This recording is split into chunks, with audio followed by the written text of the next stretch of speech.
This is 365 Sports, powered by Sikkim365.com. Welcome to the Triple Option. Here's your host, Paul Catalina.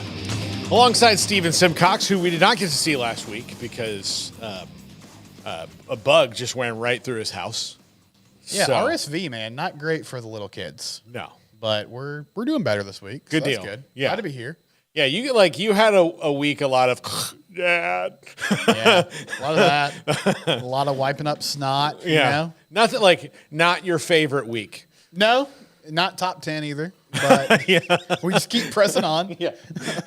These are what they write those parenthood books for, not the good weeks. This is what they do. Like every time you got to read a manual, it's because weeks like this. I should start power ranking my kids like Deion does. Yeah. Your immune system is a little slower than this one, so we kept Dad out of working a little bit. So you're number 4 right now. That's okay. Top 4 out of 4, so that's not great, but we can move up. You know? But look, you could also wind up like being 6th out of 4 kids, and I've ranked your brothers and sisters ahead of you twice.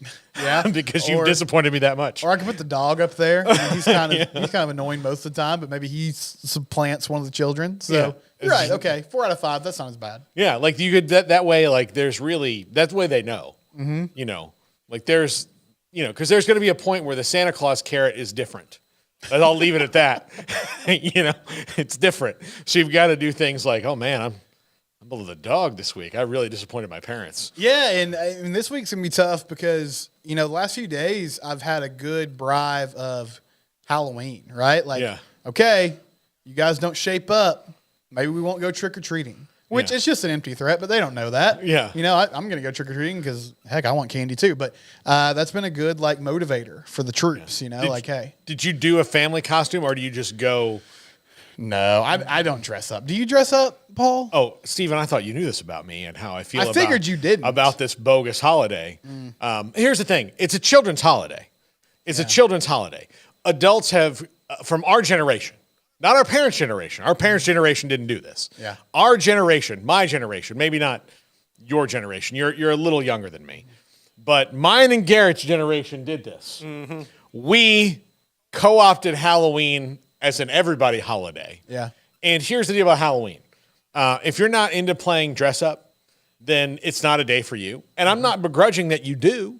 I just, you ever have a conversation with a guy at a party and you find out he likes a band? Not likes a band, but loves a band. Mm-hmm. And you're and he's like, oh yeah, I really love Rush. And you're like, oh yeah, they're pretty good. And then you wind up going pretty good. Pretty good. Let me run down their discography. And then you're just in this conversation of how could you say they're pretty good? There's no other opinion then. They're the best band and everyone else is just playing music to no one. I didn't say anything bad about them. It's just my favorite band's the Foo Fighters. If yours is not the Foo Fighters, then fine. Yeah. I have no desire to put a costume on. Yeah, so that's but when you tell Halloween people hey, I'm not gonna do I have to wear a costume to this? And they're like, what do you mean? Are you not fun? I'm like, no, I feel like I'm a fun person in other regards, but I don't want to buy something I'm gonna wear once. It's not like a cheap wedding dress. I'm not gonna once I'm not Spider-Man anymore, this feels unnecessary to have this. Yeah, I have a coworker who loves Halloween, and it's strange because, not that she's not a fun person, but she's just not the type of person that's going to be around the office talking to people. She just kind of does her job and takes care of her business and gets out of there. But she's all about it. She was in costume. And so I asked her about this yesterday because it didn't seem to fit. And her point was, which I got it. I didn't agree, but I understood what she was saying. She was like, it's one of the few holidays. And as you said, it's really a bogus holiday. Yeah. But it's one of the few holidays. It's one day. You don't have to worry about cooking a big meal. Yeah. You don't have to worry about splitting time between different families and everything. It's just a one-off. We can decorate. We can have fun.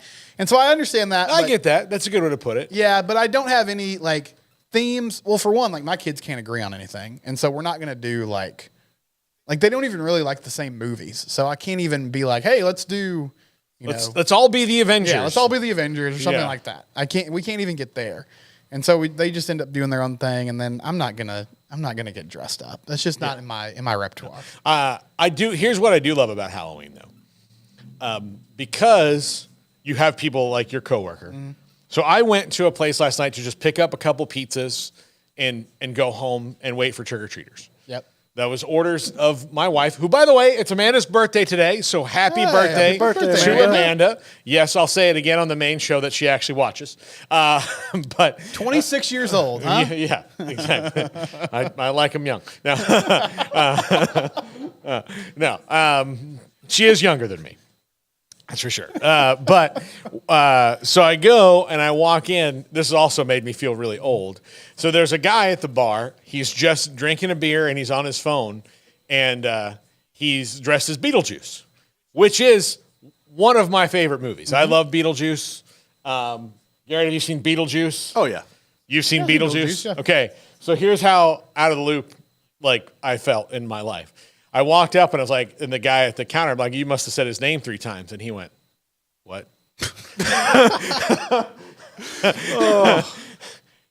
It gets worse. It gets way worse. Okay. So then the guy leaves to get my pizza, and the Beetlejuice is looking at me, and I went, damn sandworms, am I right? You hate them? I hate them too. And he goes, what? And I was like, Beetlejuice. Yeah, what are you? Yeah, and he's fraud. like, he goes, oh no, I just really love this costume. It's like I saw it online and I wanted to be Beetlejuice. And I wanted to do that. And I was like, but you should watch the movie. Mm-hmm. I mean, he was like your age. I mean, like, yeah, he's in the, like where he would have seen it. Formative years. Like he would have seen it. And I'm like, well, you haven't seen Beetlejuice? He's like, no, I want to though. I was like, I mean, you've really gone all out. I mean, it's the perfect costume. You look exactly like him. He's like, yeah, it was just all online. Me and my girlfriend's meeting me here in a second. I'm like, I mean, you really should watch Beetlejuice. Like, and the guy comes back. I'm like, you should watch Beetlejuice, and you especially, who's dressed as Beetlejuice, and you know what it is. He's like, well, I know there's a play now, too. I'm like, yes, because of Lauren Boebert. I know that you know that there's a play because of that. But he's tapped into that. Yeah. But, like, when I turned to him and was like, damn sandworms, am I right? You hate them? I hate them, too. And I'm like, I think that's pretty good little Beetlejuice impression as well. Yeah, it is. And it just went whoosh. And then I got in my car and I was like, well, I'm just going to my phone like nursing home. Yeah, I'm fascinated by all of this. One, so this is a man that just surfs the internet for costumes? Like, that's a strange... I mean, he just saw, like, he was on Instagram, okay. Like, on Instagram, like, They were thinking of cool costumes and, like, oh, that one looks good. And it seemed like a lot of people liked it, was apparently the thing. And again, once my pizza came, I couldn't continue to engage this stranger. Sure. Yeah. But, like, he hadn't really seen the movie. Also, what a wonderful response. I sure would like to. Yeah, I want him to. Yeah. Well, there's streaming services everywhere. It's like, it is not a long movie either. It's it's like 90 minutes. You could knock it out in one night. Yeah, it's not a Scorsese. It's not Wolf of Wall Street. No, it is just what it is. That's it. I sure would like to, if only there was a way. Yeah. That's funny. That reminds me of, I was listening to a podcast, Theo Vaughn, who's a comedian, and he had John Mulaney on. Yeah. And Mulaney's like, yeah, you had this line in a podcast that I think about like once a week where you said, I've never seen Malcolm in the Middle. I'm waiting until I'm older. And she's like, I didn't really quite understand that. Yeah. But I hope that guy watches Beetlejuice. Yeah, I do. I hope that they left Southern Roots, was where I was, and we got in the car and watched Beetlejuice. Me too. Yeah, I do. Because I was like, you're really going to like it. I really think you're going to. If you saw this. And he's like, I think he said, like, well, I've seen some YouTube, like, videos of, like, clips of stuff. I'm like, well, if you liked that. And the costume. You'll love the whole thing. If you saw this, like, it's really, but yeah. No, he's like, or he was just messing with me, which now maybe makes more sense. But no, I think this was a man that just didn't. I mean, but that exists, I remember having a discussion. I think it was with Jack and our old producer Armstrong. We had somebody who was working here who did a video, and he put the Curb Your Enthusiasm music on it, and I was like, well, that doesn't make sense with the video he's shooting. And they're like, what do you mean? I'm like, well, have you guys seen Curb? And they're like, no, we haven't seen it. We just see, it'd become kind of an internet thing to like put that. I said, yeah, it doesn't make sense what he's doing. Like Curb is like bad things happen to this guy. Like nothing bad is happening here. Nothing like unfortunate has befallen him, and bad things happen to him because he makes them happen to him. Right. He invites it. He invites it on himself, and then they're like, well, Armstrong, and he says that's the line, the podcast line that resonates with me is, well, that song means something different to our generation, and I went. But it's not allowed to. Like, it is the theme song to a show about a curmudgeon who bad things happen to. It's not anything else. It's not. Yeah. Also, in the context that I've seen it, like that's the context. I don't even really know. Like, it's not a Rorschach test. Yeah. Like it's not like, oh, I see a bat. I see a monkey. Like, no. I see a heart. No, it's one thing. No, I mean, like if you went to Bruce Springsteen and you asked him what Dancing in the Dark is about, and he's like, well, it's about dancing in the dark, and be like, not to me. Have you rethought that? I mean, to me, it's about something different. Can I give you some suggestions about what it might be about? Yeah, he'd be like, no. But anyway, we have treaded enough water here, telling Halloween stories, which I think is good. But we do have to get to the college football playoff rankings. Let's do it. I don't think Stephen, and I will continue to do this PSA each week after the CFP rankings come out. This week there was really nothing stupid said. Because you couldn't, you can make an argument. An argument for it. Look, Ohio State's got a better schedule than Georgia and Michigan. That's why they're ahead of Georgia and Michigan. Sure. The only thing, and this is maybe just a little bit of personal bias, Florida State's schedule is also better than Michigan's schedule, and probably also better than Georgia's right now. But they're fourth, so you're using it to add some drama to a game that's 3 weeks from now. I get that. It adds a little bit that Ohio State's got a better schedule and they've had better wins, which is true. But also I can make the argument of, look, while Michigan's schedule has been abjectly terrible and they haven't been challenged, what they have done that the other three teams have not done regularly, Florida State and Georgia more than Ohio State has. But Michigan has done this in every single game, as where the others have had scares.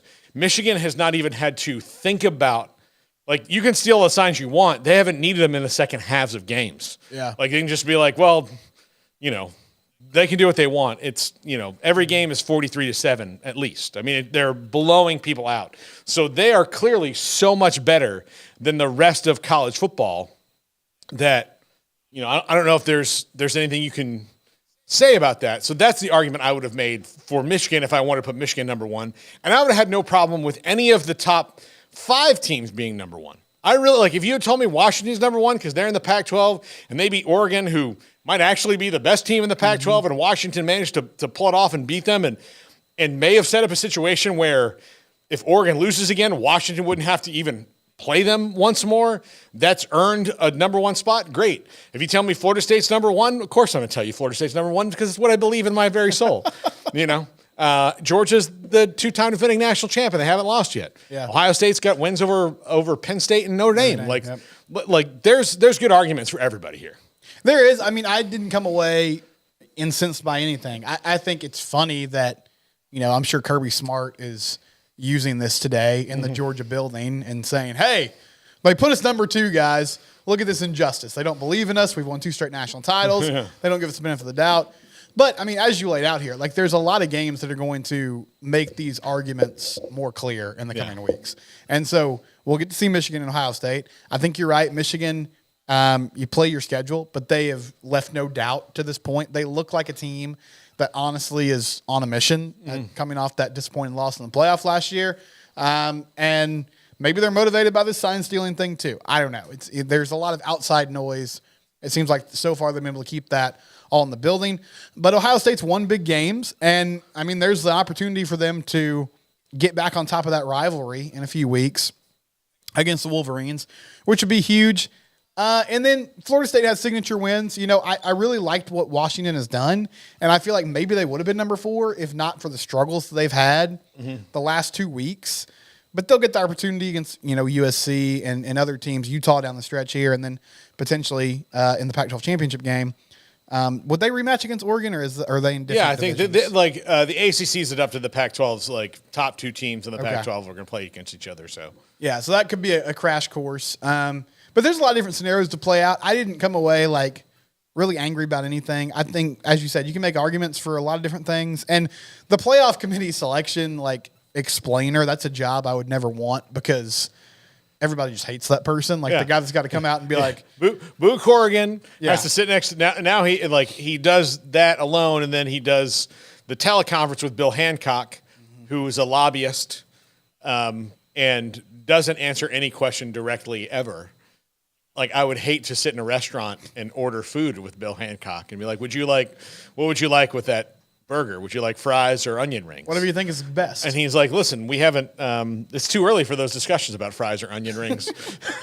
Like, no. I want to know. Do you want fries or onion rings? I mean, what are fries and onion rings? What are we really talking about here? Yeah. So, but anyway, that they had some explainers. And like the one thing I did like that Bill Hancock said, actually, when they asked him about Michigan, like, does the sign stealing scandal come into it? And he's like, look, right now, we don't have any facts yet. We have, accusations and we have an investigation. But until we know, like, what the end result is, they can't take it into account.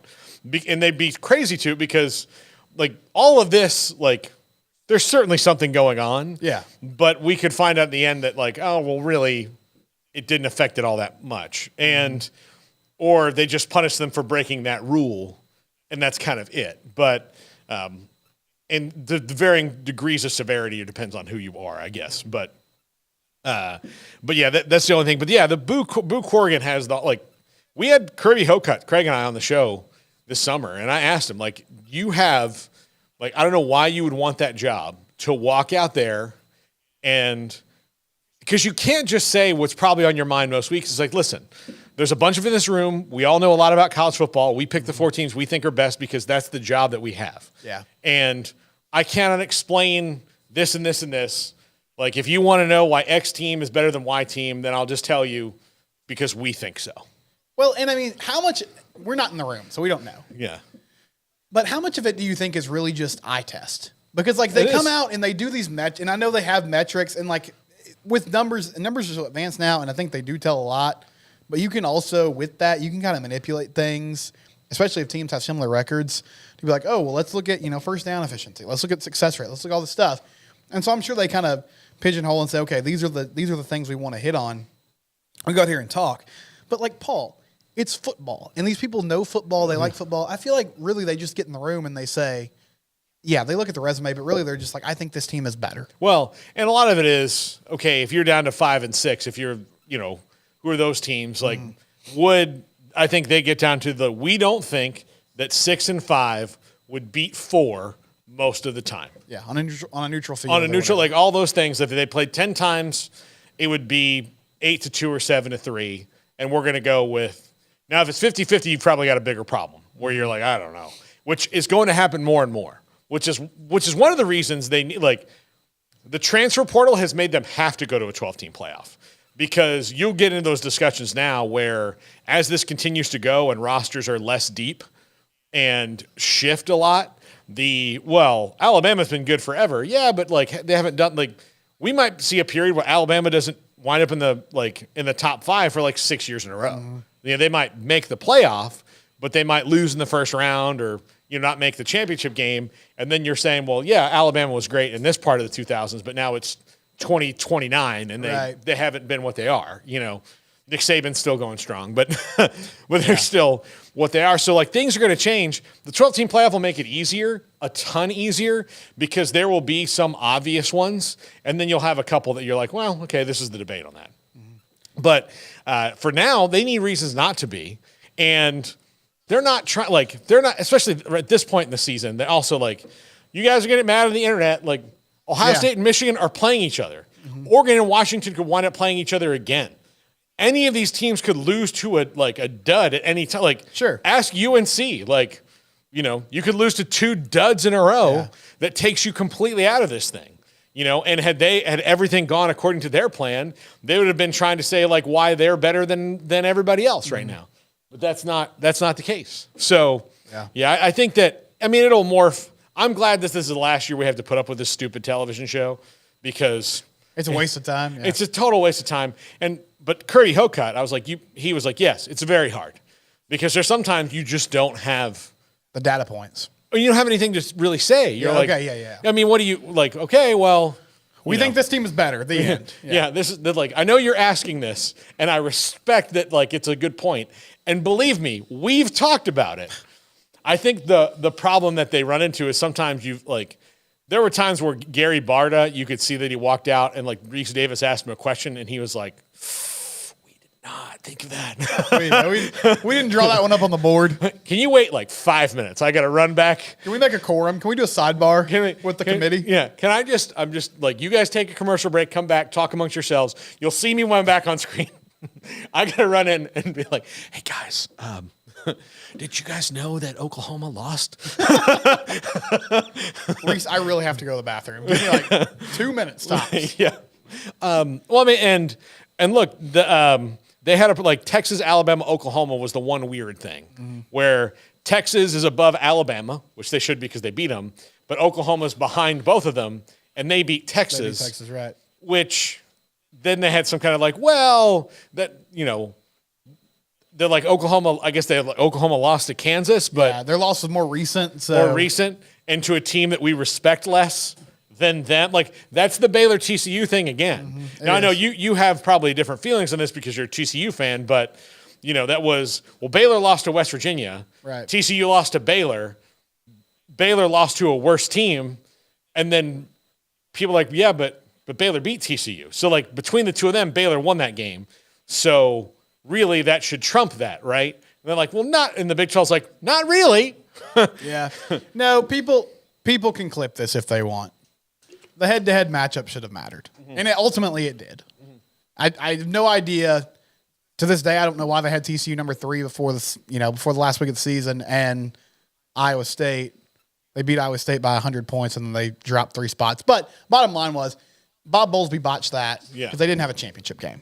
Yeah. And their slogan looked really stupid because it was one true champion. Yeah. And then they had co-champions. And then they asked them, who is your true champion? You guys tell me. The true champion knows who they are in their heart. It's really the friends we make along the way. Yeah, that was their explanation. So, yeah, I mean, like, they have that. That will all get itself worked out. Especially, the Big 12, like, the madness of that, like, Texas and Oklahoma could find themselves not even worthy of it this week because they could both wind up losing. Right. They're not invincible. Yeah. Now, they could both wind up and we have the same argument again. Alabama plays LSU this week. Again, Alabama, Texas, and Oklahoma, Garrett, could all wind up with 2 losses, and then LSU could wind up ahead of all of them because they just beat Alabama. Honestly, I think that's probably what's going to happen. I'm a little nervous with the LSU aspect because I think Saban's significantly a better coach than Brian Kelly, but LSU's offense is better. But, yeah, no, that's a really good point. I think that, honestly, because I do think Kansas State beats Texas, and I picked Oklahoma earlier, but I really would not be surprised if Ollie Gordon torched them. Yeah, Kansas State they've won their last 2 games by a combined score of 81-3, which is pretty good according to my sources. I just they've been so bad against Texas as of late, and I don't know what to make of that matchup. I think they're great. I think they're good up front, which is what you have to beat this Texas team because they're finally built like a real contender and not just a flash in the pan. But no, Garrett, that's a really good point. They could win that game, and then, gosh, I mean, is there going to be a better environment this year than last Bedlam ever in Stillwater? I mean, or last Bedlam ever. Last Bedlam for a while in Stillwater. I hate that it's a 2:30 game. I wish it was at 7 o'clock. But those are both favorable matchups for, the opposing teams. Yeah. I hate that it's 2:30 game because that's the game that I've got to go cover. It's at 2:30 as well. All right. When we come back, which conference, since we're in this CFP discussion, which conference is going to cannibalize itself? Which is the most likely to? Who can withstand it? Because everybody does cannibalize themselves to an extent, but who eliminates themselves from it? I think the 2 biggest options of the Big 12 and the Pac-12, and we'll talk about that next. This is the Triple Option on 365 Sports. If your business is like most, you need things done quickly. But if you're still tying your critical applications together on multiple shared public networks, you've probably been feeling the slowdown. And that's no good for business. A private UPN fiber network can get you and your business moving at the speed of light. Whatever you need, we can build it. Internet, Metro Ethernet, Waves, dark fiber. We deliver custom private networks and are focused on business customers only. Our next generation 100% fiber optic infrastructure offers you low latency and ultra scalable bandwidth with speeds up to 100 gigabit to run your critical applications. Your connection won't be limiting your performance anymore. It's diverse and scalable, so it can grow and change as your business grows and changes. And with a secure carrier-grade private network, you'll have all the reliability you need. Contact UPN today to learn more. Fast just got faster. This is 365 Sports, powered by Sikkim365.com. Welcome to the Triple Option. Here's your host, Paul Catalina. The Big 12 has dropped their schedule, and we'll talk about that in the next segment, Stephen, a little bit before we talk about Connor Stalions and his spyglasses, which I think is hilarious. But, yeah, sorry we're on our phones. I hate news like this because there's like so much information and it's condensed into one like picture. Well, the Big 12, though, was not kind enough to do it like the ACC did. Or the it's just Big one 10. grid? One grid. They have released individual infographics for each team. Check your email. There's a email from Joni that has a graph on there. Oh, thank you. Thank you. You're welcome. That's great producing. That's great producing by Garrett. Thank you. Let's Great go, producing. Garrett. So, yes, there we go. All right, because I'm looking at the social media, and I'm like, I appreciate, like, the individual infographics, but Big me Daddy trying Mark, he was like, fire up the Canva machine, baby. Yeah. We're making good graphics for every team. Dennis, buckle in. Today's the reason we hired you. I'm guessing his name is Dennis. Yeah, a couple of overworked interns are just like, all right, Yeah. back to Photoshop. Dennis, we can't do this anymore. You shut your mouth. You come to me with a BYU scheduling matrix in 2 hours, or you don't come back to work tomorrow. we don't pussyfoot around here in the Big 12 offices anymore. That's it. So Hammer's been dropped down, yeah. Yeah.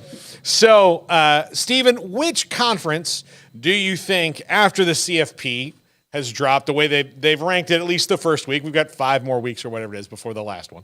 But which one do you think eats its young the most? Honestly, I wouldn't like.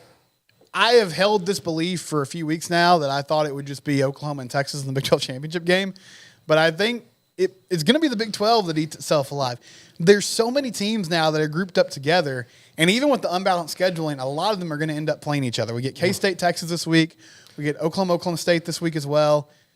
Texas, and we have Iowa State and Kansas as well. Those are teams that are right there. They're in this, yeah. And Iowa State, like, they're a solid football team. They have a clear identity. Texas is going to have to travel there to Ames, which is a tough place to play. And Oklahoma suddenly looks really vulnerable. I'm not sure exactly what's kind of flipped for them post Red River in the bye week, but, played with their food against UCF. They were fortunate to win that game.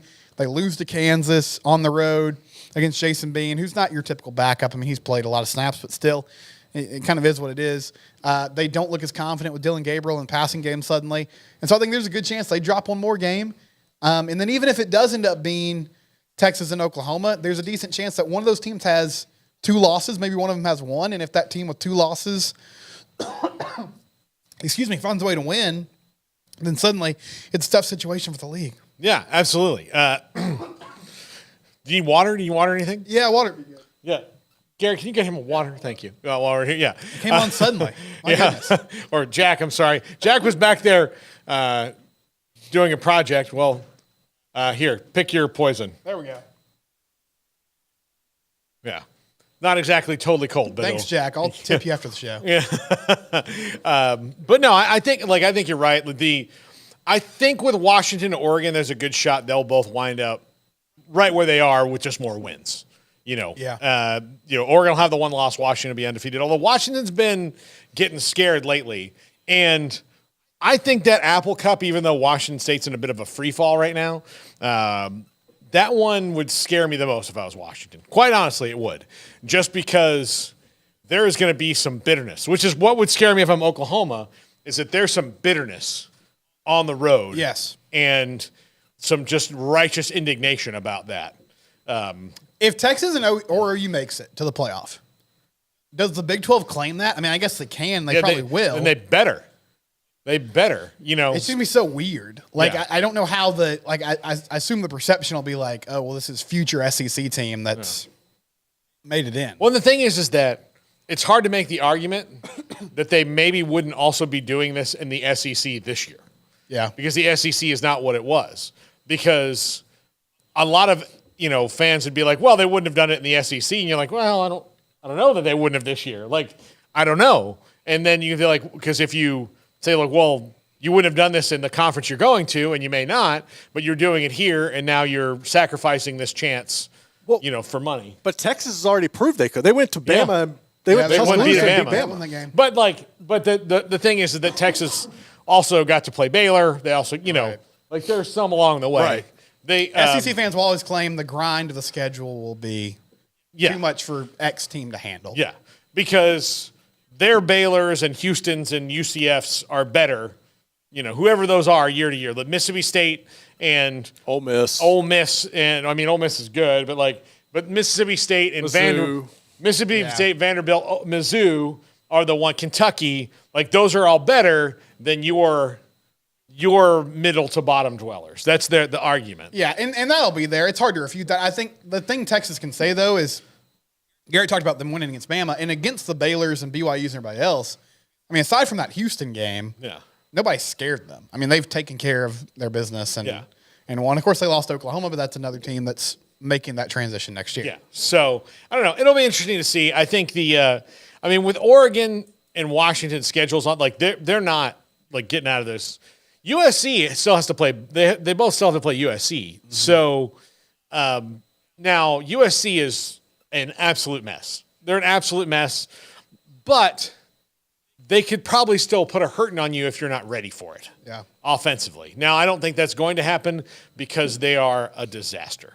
When you have to muster up not just a comeback, not a this game is in the rain and it like got a little sloppy and we couldn't do what we wanted to do. So once we figured out what we could, we won 20-17 in a downpour.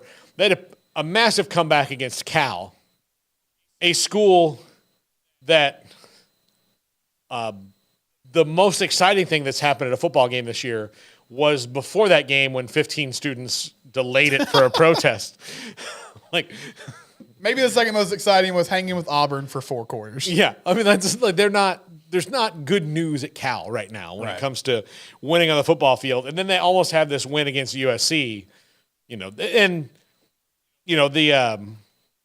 they can't they can be like, oh, well, we're still in the Power 5. You're like, yeah, because, the nerd schools on the East Coast were like, yeah, we gotta keep you in here because we still care about research. Yeah, we gotta get you because it's mutually beneficial, but Yeah, I know you saw this team up close this week. How much do you believe in Iowa State and like their ability to win a big game where they're underdogs?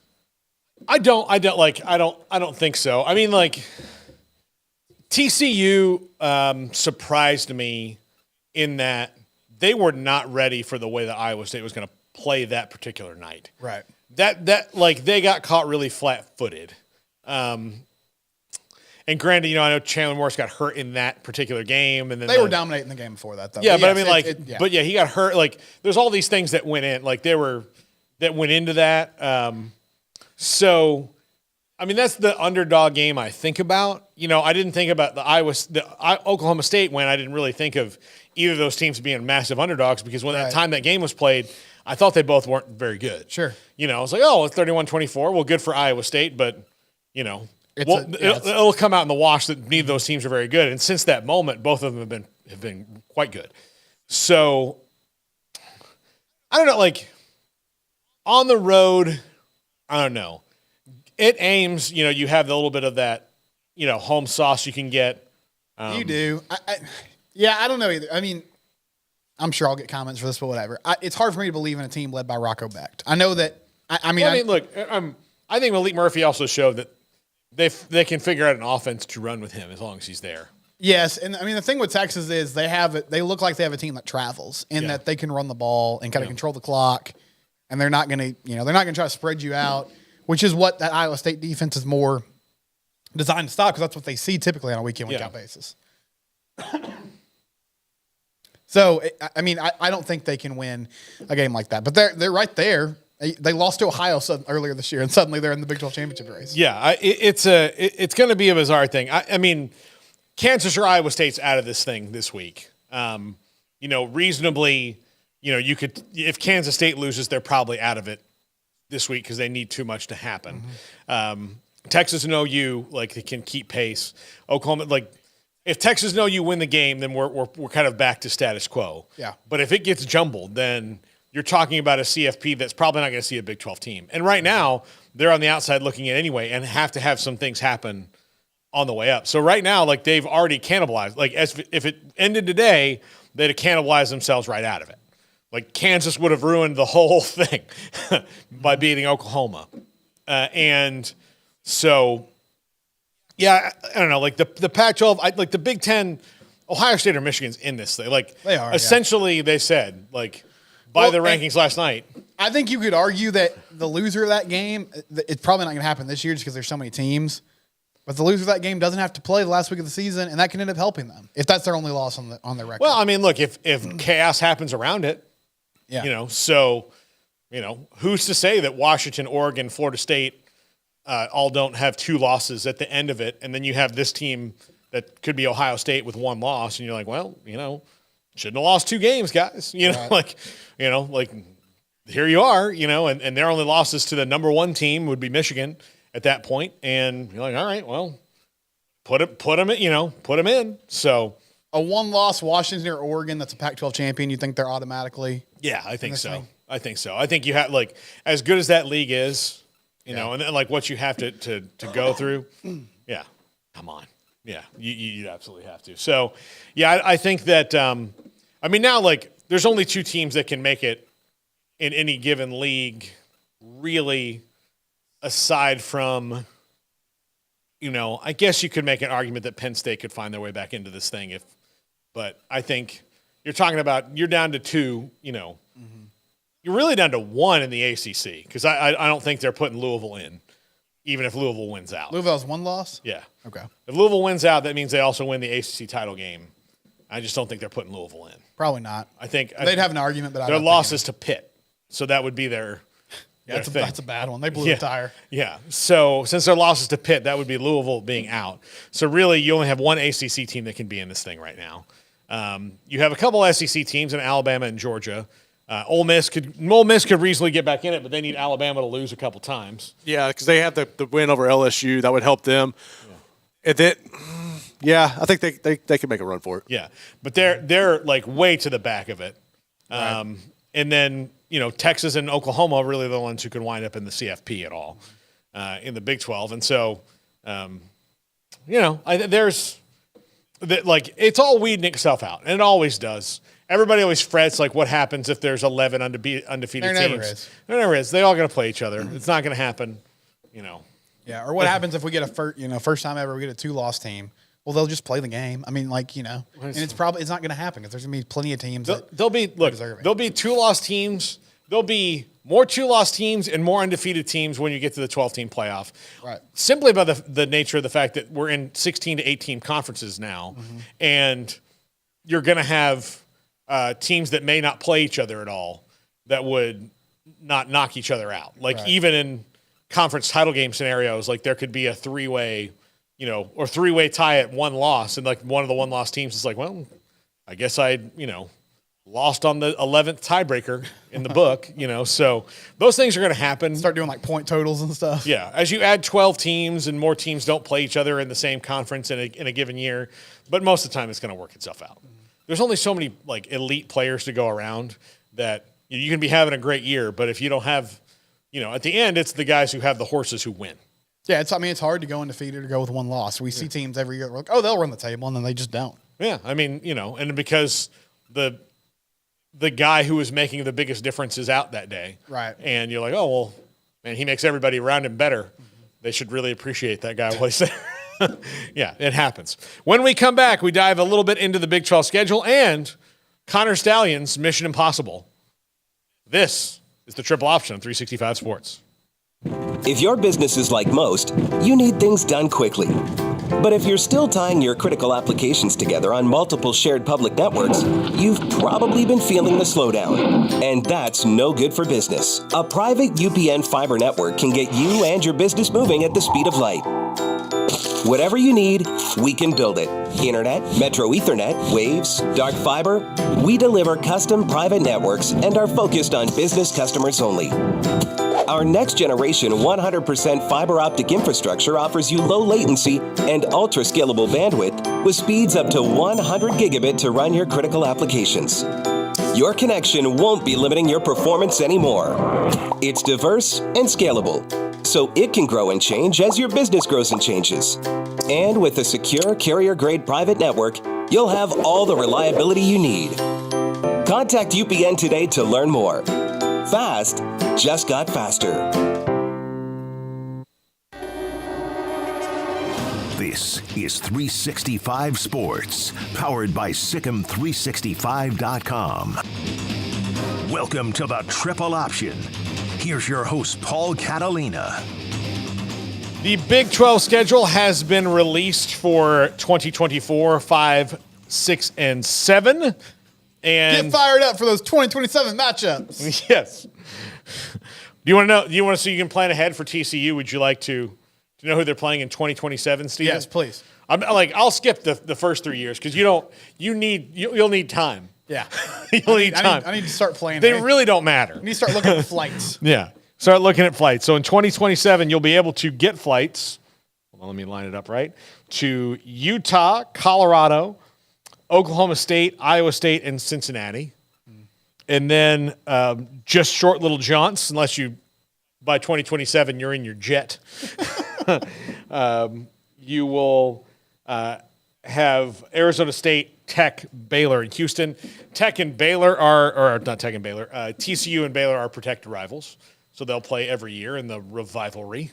Yeah, I like that. I mean, there's a lot of history there. I think that rivalry lost a lot of juice in the last few years, but I think it makes sense that it's one of the few that is being preserved through this process. Well, it hurts the rivalry when the coaches have mutual respect for each other and don't hate each other's guts. Yes, I mean, like when they like each other, then it's or like there's like, oh man, I really respect what you're doing over there. Good work. As opposed to, I hate every single thing about you. I'm actively trying. I'm actively praying for your downfall. Yeah, every day. I like that one. It does. It loses a little bit of its luster. Mm-hmm. And more than the results on the field, like 61-58, and the fact that Baylor, kind of gets TCU like once every 6 tries, like that part of it is kind of interesting. But it was really made big by the fact that Gary Patterson hated Art Briles. Yeah. And Art Briles would never come out and say that he hated Gary Patterson, but those guys did not like each other. They didn't like each other. And I mean, also, like, the teams were good. And since those guys have moved on, since Art was asked to leave and then Gary moved on later on, but both programs have been so up and down. It's like they haven't matched up at a time where they've both had stakes. It's like the Rangers and the Astros, right? Like the rivalry to me only really started 2 weeks ago. Yeah. When they played in a series that mattered. Because before that, Texas was just an annoying, jealous brother. Yeah. Or like when the Astros came into the American League, the horrible. Rangers being 16-2 against them one year was what allowed them to win the division. Right. Like they had such a good record against the Astros that the rest of the division is like, oh, we're down by 7 games because we, actually lost to them more than twice, And then it flipped. The Astros were able to control the division because they could control the rivalry against Texas.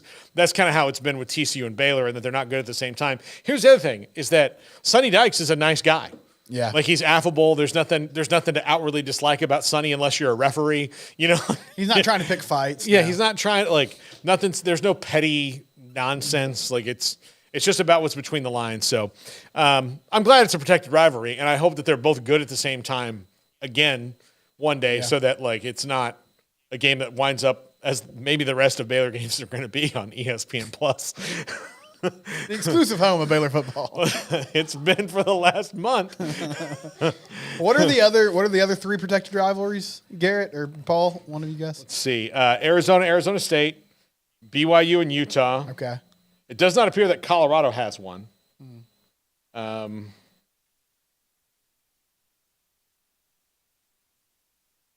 think Cincinnati and UCF. So yes, those are the only four. Yeah. Yeah, I mean, I guess that makes sense. I can't really think of one that's like a glaring omission there, unless you want to put Kansas State. That's Kansas one State. Okay, yeah.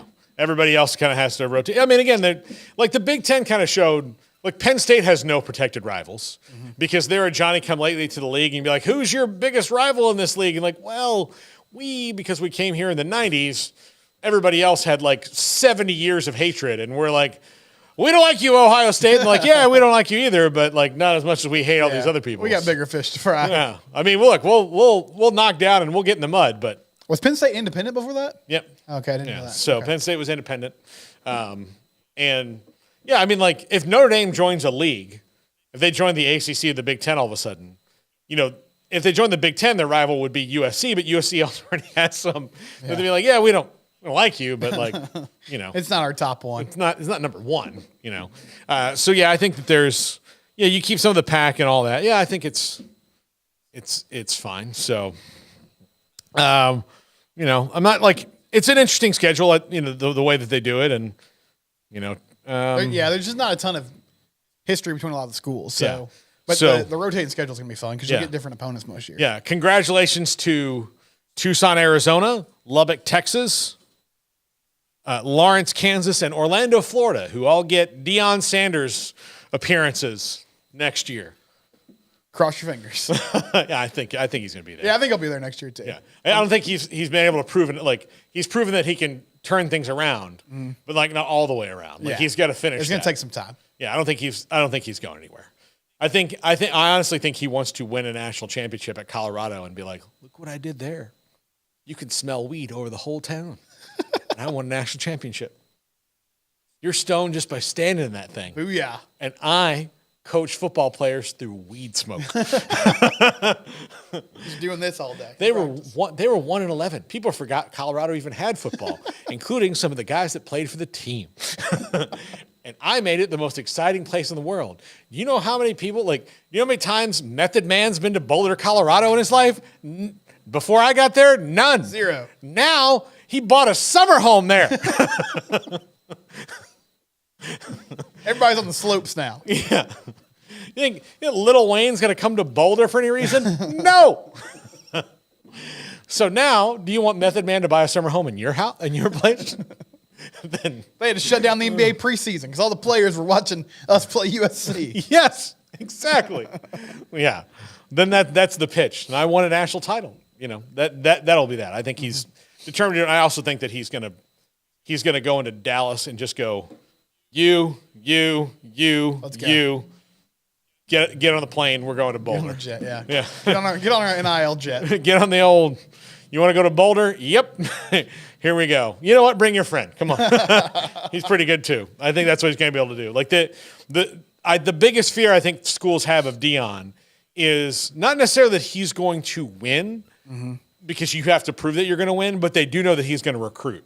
And if you've got a great relationship with a high school that's churning out quarterbacks like South Lake Carroll or something, and you're like, well, if we don't get him, LSU gets him or whatever, you have to worry about that. Then all those schools together are gonna wind up and Deion's be like, oh yeah, no, I waited for you guys all to say your stupid little old man nerd thing, and then I came in here and just said hello. Yeah.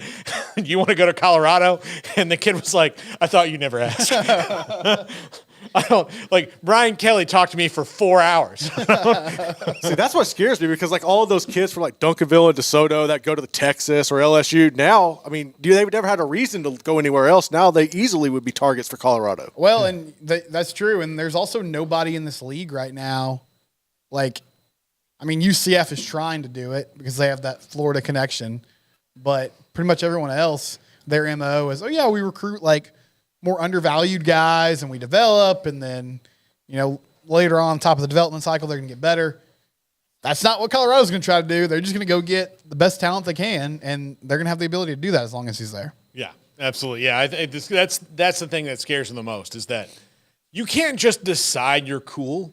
You either are or you're not. Yeah, you can't fake it. Ask Brian Kelly. Yeah, you can't wake up like honestly like. And the thing is that there are, I know he's been piled on a lot this week, and partly by me, but like Dabo Swinney. Part of the thing that was, I think, kind of fun about Dabo Swinney is you knew he was a dorky dad. Yeah, he leaned kind of into a guy. it. He leaned into it, but like he never had to like walk into another coach that wasn't also a dorky dad. Mm-hmm. When he's recruiting against Kirby Smart, like Kirby Smart's maybe not the dorky dad, but he's like he's the rich dad. He's the rich dad. He's the he's the overbearing kind of like tough one, or like Nick Saban, who's this wise old man, Now you just walk in and, you cannot believe me. I spent most of the first couple of years of high school trying to figure out how I seem cool. And then I had me an epiphany. Here's who I credit for this. And that sounds so stupid, but it was in the early days of ER. I credit George Clooney for highlighting this to me because I'm watching ER. And the two main stars of ER early on were George Clooney and then Anthony Edwards, not the basketball player, Goose Anthony Edwards. And I remember thinking when I was younger how cool Goose was and how sad it was he died in Top Gun. And then when I saw Goose was bald and a doctor and sitting next to another doctor who was way better looking than him, I realized there's nothing Goose can do about that. Nope. He is just destined to be standing next to cooler dudes. And the reason I didn't notice it in Top Gun was because he's just so much taller than Tom Cruise. You had the edge there. He had the edge. But put him next to the Clune dog. Yeah, put him next to Clooney. You watch Clooney just pick up a water bottle and drink it. And then watch any normal human do it. You're like, I don't know why it looks better than when he did that. I can't. Why is this other person so disgusting? Yeah, where did you learn that? He didn't learn it. It just happens. Yeah, it's just there. Like the force. I don't know. No, and that's a good point because Saban recruits just based on I'm the best at this, right? Like he's got that respect. Kirby Smart kind of the same way. You mentioned the other personalities in college football. And there's some other guys that are like Lane Kiffin's goofy. I wouldn't say he's cool, but he's kind of figured out who he is and is like, okay, I'm sort of a funny guy. I'm kind of outlandish. I'll lean into that. But nobody's like Deion. Nobody's just cool like Deion. And look, there are other professional athletes that have reached his station of popularity. I'll tell you, like Tiger Woods. There's nothing about me, and I'm a huge Tiger Woods fan. Tiger Woods is not cool. No. He's a golf dork. He's the best golf dork that ever golf dorked. Yeah. He's a golf dork. And lean into it. Fine. But if Tiger Woods and Deion Sanders walked into a room and both invited you to dueling parties, you're like, I think I'm going to Deion's party. Sorry, Tiger. I know you'll probably have some titans of industry at your party, but I feel like Christina Aguilera is going to wind up at this one. And I kind of want to see what happens over there. I might learn more at your party about the stock market, but that one's going to have that one will stay with me a That one's going to have an ice sculpture it's not of a swan or something. It's going to be of 11,000 buffaloes. Everybody keeps walking out and they have new sunglasses on. Yeah. And you gave everybody belts. I don't know. Yeah, I don't know. All right, let's talk about Connor Stalions real quick before the end of the show. Aside from the actual cheating aspect and the moral ambiguity that Jim Harbaugh and his staff are operating in, the more details that come out about this thing make it just so hilarious. It's funny. Yeah, it's legitimately funny. So today, an Ohio State fan site, which let me get their name correct here. Nobody investigates. Buckeye Empire. Buckeye Empire. Okay. Put out a tweet that said, "Ladies and gentlemen, we got him." Garrett, if I send this to you, you got it? It's up. You got it up. Okay, in this picture is, on the right, you see the man alleged to be Connor Stalions which has not been proven out yet, but it appears that it is. It looks a lot like him. It looks a lot like him in Central Michigan gear, and he somehow managed his way onto the Central Michigan sideline with a pass. These are all questions that we all need to know. I personally especially need to know how like Central Michigan can just let him on down there. Just whiff on this one. Yeah. And they're playing Michigan State. This is from this year. Season opener, I think, on Friday night. Yeah. And he was there, and he is wearing Ray-Bans, and it is a night game. So, there's a little bit of, Corey Hart, I wear my sunglasses at night vibe. Maybe that's this guy's thing. Nobody knew who he was, but the picture you see on the left is of Ray-Bans that you can buy, which actually retail, I checked this out, about $250 for the probably for the, one you'd want. Yeah. There's lower and higher depending on how much buying, but for $250, which he could easily requisition from Jim Harbaugh's budget, he has got himself some Ray-Bans with a camera on them. And you can see, if you zoom in, you're going to have to probably, if you're looking at this, you find the tweet, you're going to have to zoom in because it's not easily accessible at first glance, but once you see it, you can't unsee it. Okay. So it's there, and the levels that this guy was going to do something that I'm not totally sure to this point in the season has helped Michigan actually win, but maybe win by more, but he's not been the difference in any of Michigan's wins. I promise you that. That's what makes this stupid, is that they might have the signs and they really don't need them. He's just doing this. I said this before the show. He's just doing this for the love of the game. And I'm not even talking about winning. I think he wants to win, but this is just a man that loves cheating. I think he loves the rush of what he was getting involved in. I mean, I get it. Michigan State's one of your big rivals. It's a Big Ten game. I understand a future opponent. Having those signs seems beneficial. But they're playing Central Michigan. Mm-hmm. You're doing, who was that manager? Was that Bobby Valentine that put on disguise one time after he got ejected and tried to sit in the dugout? You're pulling you're doing a sitcom plot where you put on sunglasses and a mustache and you try to, sneak on the sidelines. You're standing next to apparently the director of recruiting for Central Michigan. I didn't realize Jim McElwain was head coach there for the Chippewas these days. But just a totally bizarre situation. And it kind of feels like, was it Nevin Shapiro? Was he the crazy guy at Miami that was the booster? Yes. That went rogue and ended up in jail? Yes. This is a different situation because this guy is on staff, and it seems like the Michigan coaching staff was in on all this, or at least that's the allegation. Mm-hmm. But he's just going to some amazing lengths to make sure that they have the information they want. Yeah. And at the end of this, what's in it for him? I hope he's a young man. He's, I think, in his early 30s. He's a young man. He's a veteran. Does he want to be the OC? Is that what he wants? Or is this what he wants? I need to know so much. And not even because I want Connor Stalions to be punished or anything like that. I just need to know. Well, and he obviously must love Michigan because it's not like he can go to West Virginia and they're going to hire him as their espionage guy. Yeah. I mean, this is kind of you're in a very clear lane here. Yeah. This is your job. You're doing it. And you're going to do it, I guess, until Jim goes somewhere else. Yeah. And at that point, the NFL is already looking for this stuff constantly. Right. And the only reason that college is not constantly looking for it is that they don't really think about those things in the same regard. They know that everybody's kind of doing stuff, but I also think that you would think that okay, I'm sure there's somebody out there breaking the rules, but they're not going to do it egregiously. And this is just yeah, there's Venmo payments, there's all kinds of paper trails everywhere. Yeah, there's just not. This is not the Italian Job. It's not. It's not Ocean's 11. It's not Ocean 11. This is not any kind of good heist. Nowhere are the coaches going to be standing in a vault on their cell phone. What's going on? Why are there flyers for hookers? Where's all the money? None of that. And in the end of it, I just want to know what's in it for him. I love the teams that I love. Yeah. I love the teams that I love. If the Red Sox hired me to be their sign stealing guy, and I developed an even better plan than the Astros, I figured out a way to hack into the pitch comm, all of that. If I figured that out, and then the World Series ring ceremony came around, they'd be like, well, we can't really pretend that you exist. So.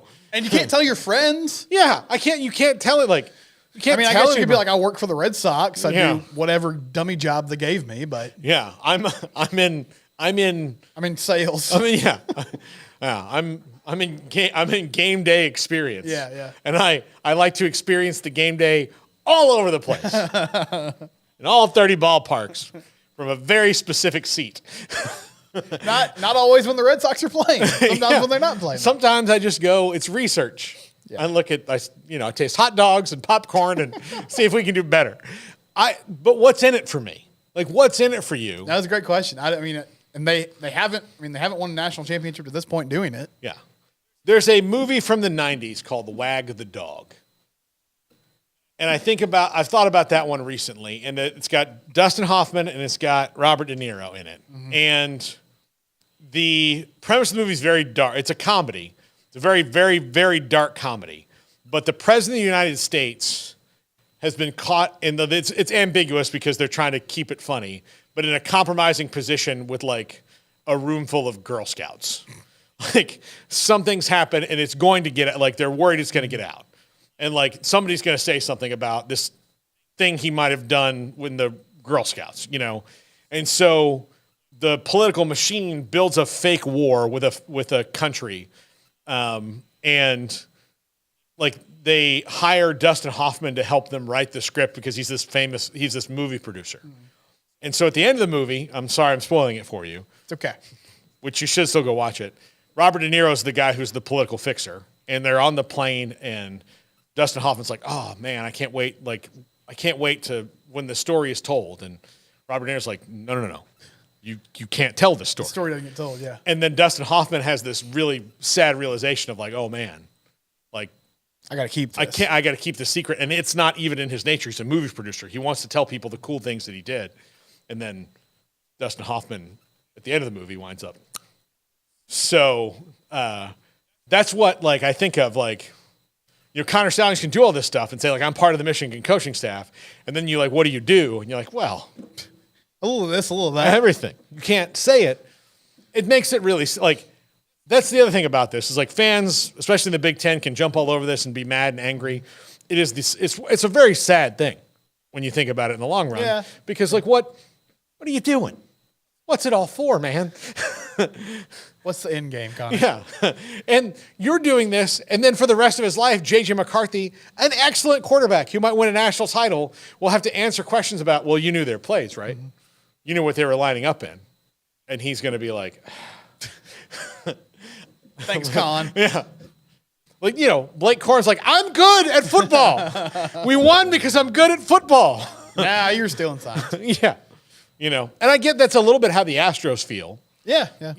But they were still stealing signs. Like it was there. Everybody knew about it. Well, that's going to do it for us. We're a little over time. Steven, good to see you. Thank you, Paul. Glad the kids are on the comeback trail. That's right. And got the trick-or-treating in last night. Mm-hmm. And I hope you got, may all your candy not be mounds.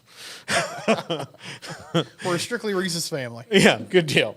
All right, thanks to Garrett. Coming up later on the show, we have a coach today who I'm forgetting about. We got Colt McCoy. Colt McCoy. Nice. Parrish Cox. And that's all I know right now. Yeah, I think we got one other coach, but I can't remember just yet. Well, that's going to do it for us. Have a great day, everybody. We'll see you tomorrow. If your business is like most, you need things done quickly. But if you're still tying your critical applications together on multiple shared public networks, you've probably been feeling the slowdown. And that's no good for business. A private UPN fiber network can get you and your business moving at the speed of light. Whatever you need, we can build it. Internet, Metro Ethernet, Waves, dark fiber. We deliver custom private networks and are focused on business customers only.